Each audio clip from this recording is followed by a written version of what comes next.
I feel like I can stand and shout and say that, come on, I'm here. I'm a hot mom. I need to be heard.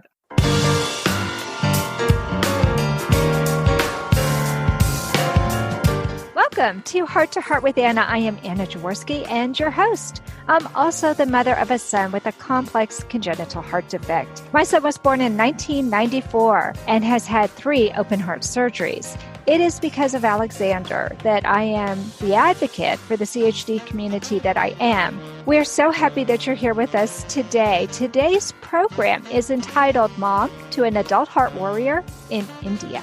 Sajani Nair lives in Calicut, India, and is the mother of Yadhu Krishna, a young man living with congenitally corrected transposition of the great arteries, or CCTGA. Since he was diagnosed, Sajani and her family faced an uphill battle for her son as they struggled to find care. At 3.5 years of age, he had a pulmonary banding procedure. He currently needs the arterial switch procedure. Obtaining medical care is difficult in India as there is no insurance for congenital conditions, forcing families to rely on private hospitals. To help other families affected by congenital heart defects, Sajani started a support group in India and a letter-writing campaign to urge the health minister in the central government to address CHDs, or congenital heart defects. Her efforts have attracted the attention of doctors and others who are now working together to support her cause, a life of dignity for people born with CHD. Welcome to Heart with Anna, Sajani. Thank you so much for having me on the show. It's an honor to be with you, Anna. Well, it is an honor for me to talk with you today and to learn some more about what it's like to live in India and have a child with a congenital heart defect. Can you tell us where your son had his procedures done? Yeah, sure, Anna. My son is an adult now, but he was born with a heart defect. He was diagnosed with CHD almost immediately after his birth. The maternity home where I was admitted for delivery had a pediatric care unit. He was born through cesarean section and was transferred to the pediatric care unit.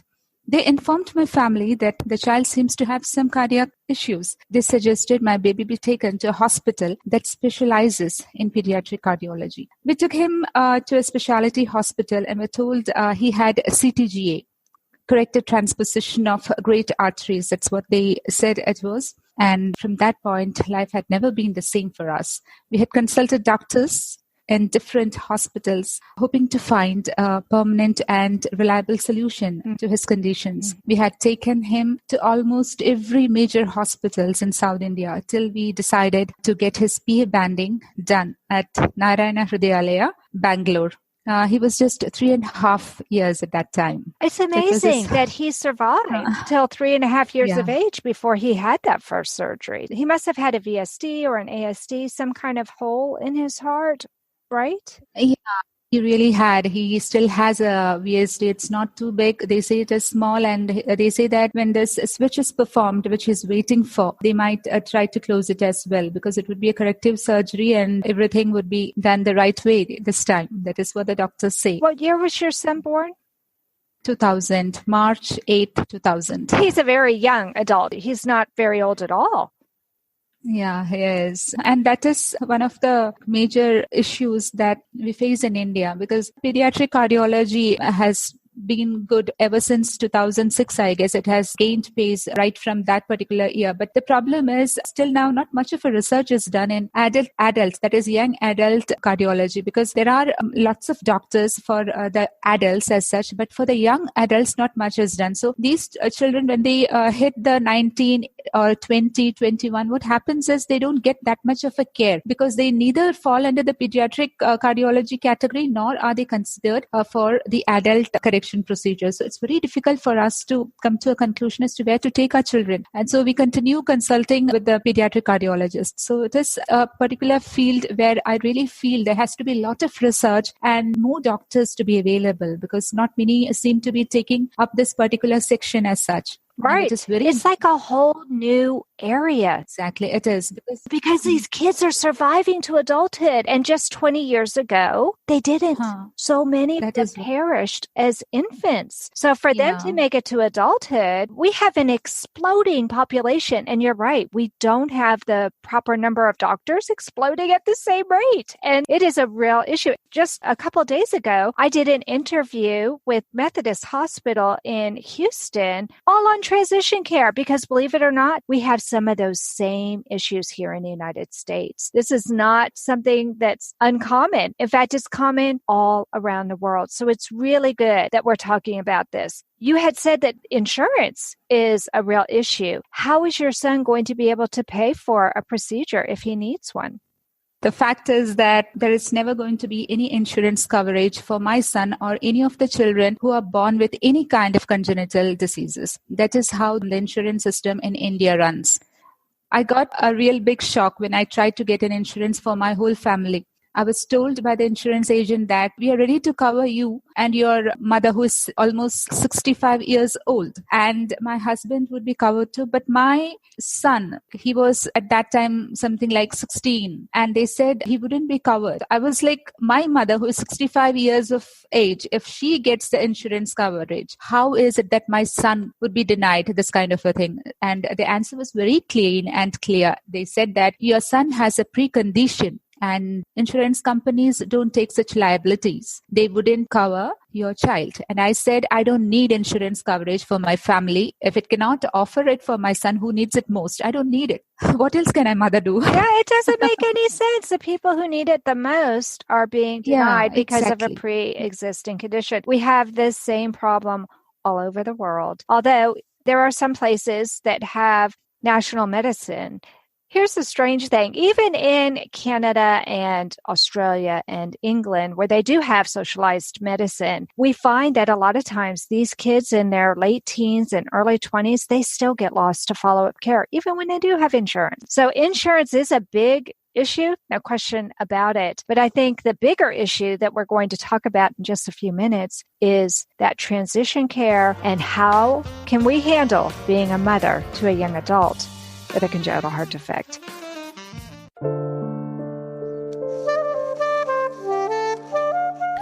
Heart to Heart with Anna is a presentation of Hearts Unite the Globe and is part of the HUG Podcast Network.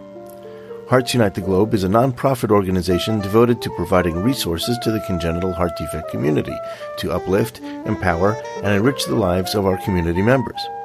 If you would like access to free resources pertaining to the CHD community, please visit our website at www.congenitalheartdefects.com for information about CHD, the hospitals that treat children with CHD, summer camps for CHD survivors, and much, much more.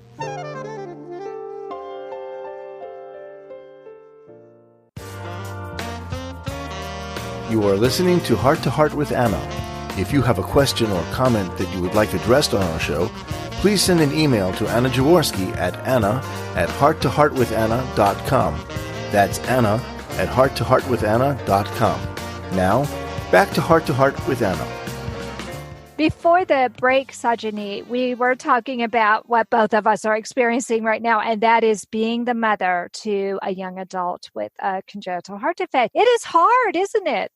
It is. It is really hard. Oh my really. gosh. Life totally changes. Life totally changes when you have a kid with a problem which keeps on ticking. It's like you are staying with a ticking bomb. Anything can happen anytime. And there is no emergency number where you can contact. There's no help available immediately. And time is a very huge factor. It is really traumatic to be a heart mom. It can be traumatic. I mean, I don't know any heart mom who doesn't have some kind of PTSD of one kind or another, just because it is extremely traumatic to hand your child over to a surgeon. I mean, maybe if you have a kid with a CHD that's never going to require surgery because it's just a little hole that will close up on its own. Maybe those people don't have PTSD, but those of us who have handed our child over to a surgeon, knowing that that child might not come back to us alive or might not come back to us the way we handed him off. You know, he might have a stroke. He might have some complications that could affect him for the rest of his life. It's traumatic. I don't see how anyone can say it's not traumatic. But through support, we can handle it. And what choice do we have, right, Sajani? We don't really have a choice. We really don't have a choice here. Yeah. We love our children. Yes. We're going to do whatever it takes. We'll be that mama tiger, that mama bear, whatever it takes. We're going to be there for our kids. Now, I'm curious, what is it like in India? Because here in the United States, they have what's called HIPAA laws, and it protects the individual who is receiving care. And if that individual doesn't want you to know anything about their care, then the doctor's not allowed to talk to you about their care.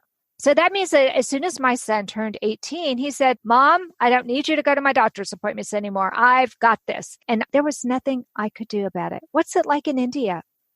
India has got so many states, and even in those states, there are regions where medical care never reaches. Mm-hmm. So what happens is a mother has to carry the kid all the way from those remote villages into the metros. The journey, the waiting, then they wouldn't be much educated. So they face lots and lots and lots of problems. So you cannot put the whole thing under a single umbrella. Actually, each state has got a different policy. The central government has a common policy, but when it comes to the state government, when they adopt it, they change certain clause in it. For example, in Kerala, it is much, much, much better a state for the children because the families are more educated, because the women are given lots of importance in Kerala. So when a woman is educated in a family, the whole family becomes elite. They know what to provide for their kids, where to take their kids, what to do about things. So the medical sector is also pretty good in comparison to most of the North Indian states. But the problem is for the heart patients, like the kids, the congenital heart cases and all, there is this project. It is called Hridyam.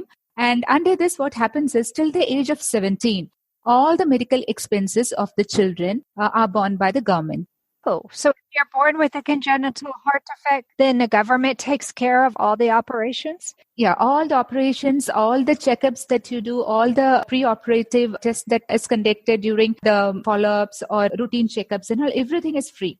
That is there. But the problem is that right after 17, suddenly this privilege is taken away. Oh. So now what happens is that is the age when the children actually opt for professional courses. And educational sector is so demanding, and your children, when they get into college, they need more money. Mm-hmm. And another sad fact is that in India, the whole group of people are divided into poor, middle class and rich people. Mm-hmm. That is very broad kind of a classification. But even in middle class, the economic strata is such that those people who work in the private sector, they earn only that much that would sustain their family. So when there is a CHD kid, the kind of expense that amounts to in lakhs of rupees, it's very difficult for the family to balance the whole thing. How do I manage the education of my child? How do I manage this medical expense? How do I manage the life, the food, the everything? The medications, the extra appointments. What if they need a device like a pacemaker or something like that?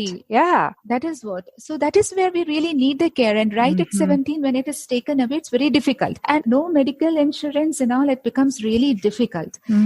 So basically, in different parts of India, different policies are followed. I'm a member, I'm from Kerala. So till 17, I didn't face any of the problems like this. And there are many empaneled private hospitals that is also under Hridyam project. So we can also get medical care. But still, the fact is that the number of doctors available, the number of hospitals available, the ratio of that to the number of children affected with this disease, it is too vast a kind of difference you see. They are not enough. It is like 1 to 100 kind of a thing, like a doctor for this many patients and a surgical facility for this many patients. The children are forced to wait, and waiting is one thing that is very harmful, I guess. That is very deciding a factor. With time, things get out of control, then there is nothing that can be done. There are so many cases where doctors say you are late, but actually we wouldn't be late. We took them, but they made us wait. That also happens in India. Right. Well, and that is one of the problems with socialized medicine, is that you stand in a queue. Exactly. Oh, it's so heartbreaking to hear this. We have the same problem in the United States. We have this problem all over the world. Right now, we have so many children with congenital heart defects and so many who are becoming adults. There really are not enough doctors. So what can we do about it? Well, you've done something. You've started your own organization. Talk to me about the Justice for Children with Congenital Heart Defects organization you've started. Actually, right from the moment when I knew that my child was different, that I'm not as any other mother, I need to be stronger. I need to be there for my kid. Like I isolated myself from most of the things that people do. I was totally into my child. I couldn't send him to playgrounds because I was scared. God knows what would happen. Sure. And I set so many walls around him. I set so many walls around myself. It took me 20 years to come out of the cocoon and to reach out to people, because somewhere I felt I'm the only one who is going through this pain, this trauma, this depression. God bless you. I know exactly how you feel. It's very frightening to feel like you're the only one. So when you were taking your son to his pediatric cardiology appointments, you never saw any other parents? They didn't introduce you to anybody? No, it doesn't work that way in our country. What happens is each person comes with their child, they consult, they sit alone, depressed. They don't even look at each other, let alone speak or talk. No communication happens. Like imagine I have taken my son all the 20 years. I don't have a single contact with whom I ever shared what I was going through, or they came to me and said, okay, what's the matter? Nothing like that ever happens over there. And there is no such a system wherein such groups would be there where people come sit together and share the experiences. Nothing like that is ever available here. Well, we're going to change that, aren't we? Yeah, exactly. Okay, let's find out, because I tried to find you on Facebook and I actually looked on the internet once I knew about you, but I couldn't find anything. So tell me how people can find you. Yeah, actually, what happened is, as I said, I decided to reach out to people after 20 long years, and I was not a very social person, but then I got an account on FB and I joined in all the group which had congenital children or adults. And from there, I got a few contacts. There was one Janali, then many people I met, even doctors were there. That is how we made a group. There was a group already. I was added to it. And then we decided that we should have a kind of supporting group wherein we could voice our problems. And that was how Justice for the Heart Warriors happened. And now we actually are taking inspiration from you, Anna. When you asked me, where do I find you? I made this page, Justice for Heart Warriors, and it's now available and people can reach out to us. I actually want to use this platform to request all the parents of the children, because until and unless we don't stand for our children, no one is going to. Please join us in the campaign. This is a simple campaign wherein only letters need to be written, and that too to the Health Minister and the Prime Minister of India. And we are sure that the media will pick it up, and also there would be some kind of advance. They would at least hear us out. We'll get a platform to speak. I request all the parents. I really want to use this particular platform for that. This content is not intended to be a substitute for professional medical advice, diagnosis, or treatment. The opinions expressed in the podcast are not those of Hearts Unite the Globe, but of the hosts and guests, and are intended to spark discussion about issues pertaining to congenital heart disease or bereavement. Right before the break, Sajani, you got me all excited. I am so happy to hear that you are out there now. You are fighting for people like Yadhu and yourself, and you're working with professionals. Is this only for people in India, or can people like me, a little Texan, can I join too? Yeah, actually imagine this problem of CHD. It is not actually a problem that is associated with a particular country. Any country you take, the problem is the same. Like CHD is a universal problem and it demands for a universal solution. So no matter which part of the world CHD is, they need proper medical care. They need post-recovery support systems wherein they are absorbed as normal individuals into the society. And so we all need to put our heads and hands and everything possible into it. And our heart. I mean, really, we put our hearts into it. We all put our heads and hands into it. We can make a difference in the world, can't we, Sajani? Yeah, we can. It's like when we dig small wells everywhere, the chances that some wells might find water, but if we are digging at the same point, all of us together, there is sure to be water, and there is sure to be like a solution to this common problem that the whole world is facing. I know I might sound rather funny, but imagine if the whole world had one single institution. I would call it the Queen Bee organization principle. Imagine if funding from NGOs and government and from all the sectors which would flow into a single unit, and irrespective of which country a child is, the registration for surgery activates the account and funding goes straight into their account, and there is a common database of all the CHD CHDs, and the training portal to mold the best pediatric cardiologists and young adult cardiology specialists whose services can be made available to any patient anywhere, anytime. Imagine the resource sharing of personals and money, and wherein the patients need not stand in the queue, they need not wait, they need not request, they need not beg. Money reaches their account, their surgeries, their post-surgery care gets taken care of from one Queen Bee institution where all of us, big and small, join hands together. Just like to the UNICEF and all, a single organization supporting the whole world. We can grow to that level, can't we? If we really try. For the CHDs, for our children.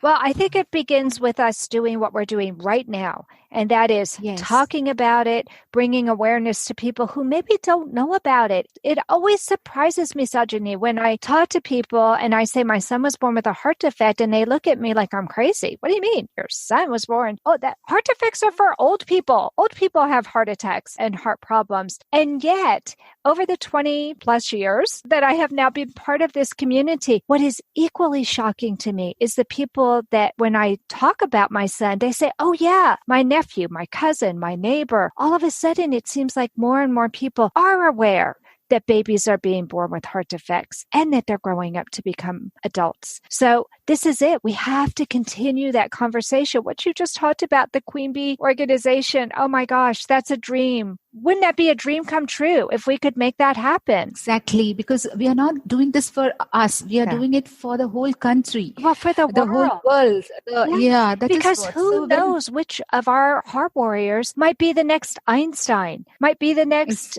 I don't know, prime minister. None of us knows what talents or gifts our children have to bring to the world, but they won't have a chance to do that if they die young. And we want to prevent that. I just love this. Okay. I imagine the letter writing campaign is for Indians and not for people all around the world. We'll put a link in the show notes. And for those of you who don't know what show notes are, it's a description. So there will be a link. So if you're riding your bike while you're listening to this, or if you're driving your car, please don't try and write while you're driving because that would really upset me if you had an accident. Don't worry. When you get someplace safe, you can just click on the link and that will take you exactly where you need to go. So is there a particular website or is there just an address on your Facebook page about this letter writing campaign? Yeah, actually, Justice for Heart Warriors, that is the name of our Facebook page. And we were planning on this letter writing campaign. And you would be thinking, why a letter? I guess letter is something that is the most personal and the strongest of all things that can appeal to a person because it's not mechanical. It is human, emerging out of deep emotions and hence very strong.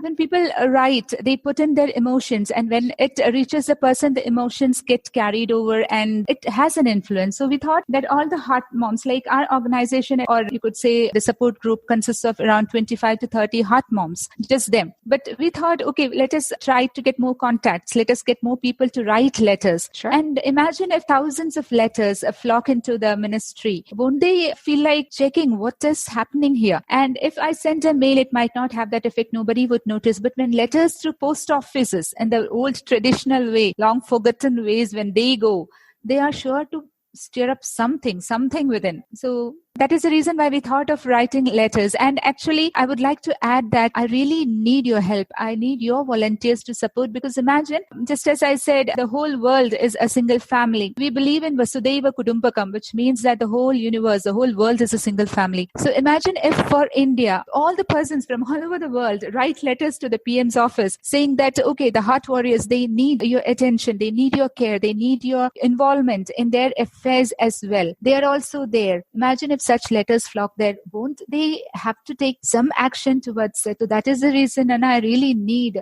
more volunteers, more people, and you can support us by joining us on an FB page. Please do join. Please. Okay, Facebook, Justice for Heart Warriors. The link will be in the show notes. This is something that all of us can do, and it doesn't have to be a long letter. It really doesn't. Yeah. It can be something short. And I will definitely do that. I love to write anyway, and I would be happy to write something and just throw my support behind your Prime Minister, paying attention to children with heart defects, seeing if there are some laws that can be modified so that these children, when they become 17, don't get lost to follow-up care. We need to support our young adults. We need for these people to continue to get the care that they need because they're citizens. They're contributors to this country, and we love them.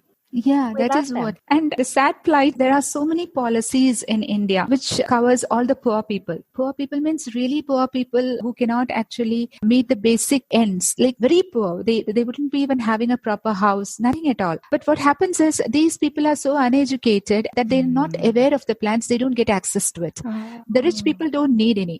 And the middle class, who are the major taxpayers in India, all the tax money goes into the construction of everything, of the roads, of the hospitals, everything. But we cannot apply for medical insurance. We are not entitled to any of the free services or subsidized services. Isn't it painful? Isn't it injustice? Yeah.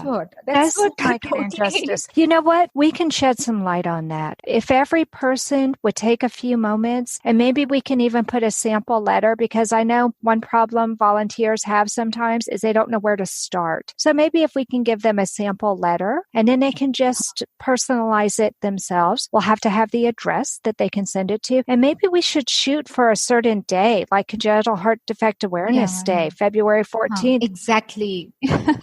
Just imagine them having a flood of letters on February 14th because that's Congenital Heart Defect Awareness Day. This is amazing, Sajani. I feel like we are warriors together. We're mom warriors. They better watch out. We are. Don't want to get the moms mad because the moms are going to fight for their kids. Tell me the greatest lesson that you've learned in putting this organization and this whole event together. I mean, you're a pioneer right now, Sajani. You're a pioneer in India. What's the greatest lesson that you've learned so far? It's been a new experience to me, to be very honest, because I was always this person who always kept everything to myself. I hardly ever spoke about all my problems or the issues even to my husband. So to open up to strangers, it was a challenge. But being part of this organization, it helped me evolve into this new person that I am today. Imagine I could meet you. I could meet so many hot moms, so many warriors. Like I got to see that their pain is no less than mine, and that unless I stand up for my children or for children who are suffering the way my child suffered, who else is going to do it? Yeah. Nobody is going to do it for me. No. It has to be us. It has to be us, because no one would understand what it is to be a hot mom. That's right. Because there is hardly much of an awareness of this kind of a condition existing. Unless we face it, even empathy doesn't work, actually. You have to be in pain. You have to know it, to really feel it, to react to it, to respond to it. So from the sad, lonely, depressed me, I have evolved to this individual who believes she can demand justice from the government. I feel like I can stand and shout and say that, come on, I'm here. I'm a hot mom. I need to be heard. You can do it. And I'll be standing right next to you, at least virtually. I'll be standing next to you virtually. Actually, governments are planning their trips to Mars. I want them to look into this planet, into this condition of our children. They deserve justice. They need a life of dignity. You don't put your dreams on Mars when your own planet has got so many children who really are deprived of the basic cares. And another thing is, I joined this organization as a mom to my son. But today I see myself as a mom to every child who is born with a defective heart. I see myself more of a mom than I was before. I absolutely love that. Yes, you are, Sajani. Yes, you are. And you're an inspiration. Thank you so much, dear. Thank you so much for coming on the program today. I feel like I have learned so much by talking to you. It was really beautiful sharing the whole thing with you. I have been carrying this thing for so long. Thank you so much for giving me a chance. I really love you. God bless you. You're doing a great job. Well, really thank you. And we have to have you come back after the letter writing campaign. We have to have you come back to tell us what the results have been. Maybe you will have a chance to meet in person with some of the government officials. That would be fabulous if you could do that. So plan on coming back. I know that there's going to be some follow-up to this. And friends, please check the show notes. We'll be putting information on Facebook too, because you know me. There's a Heart to Heart with Anna page. We'll be putting some information out there as well. This is something that all of us need to join hands, hold each other up, because we can do this. And who knows how many lives we may save by doing this together. Exactly. The very purpose of us on earth. Maybe this is it. It may be. Thank you for listening today, my friends. I hope you enjoyed this episode of Heart to Heart with Anna. Please take a moment and leave a review on whatever platform you listen to our show. And remember, my friends, you are not alone. Thank you again for joining us this week. We hope you have been inspired and empowered to become an advocate for the congenital heart defect community. Heart to Heart with Anna, with your host Anna Jaworski, can be heard every Tuesday at 12 noon Eastern Time.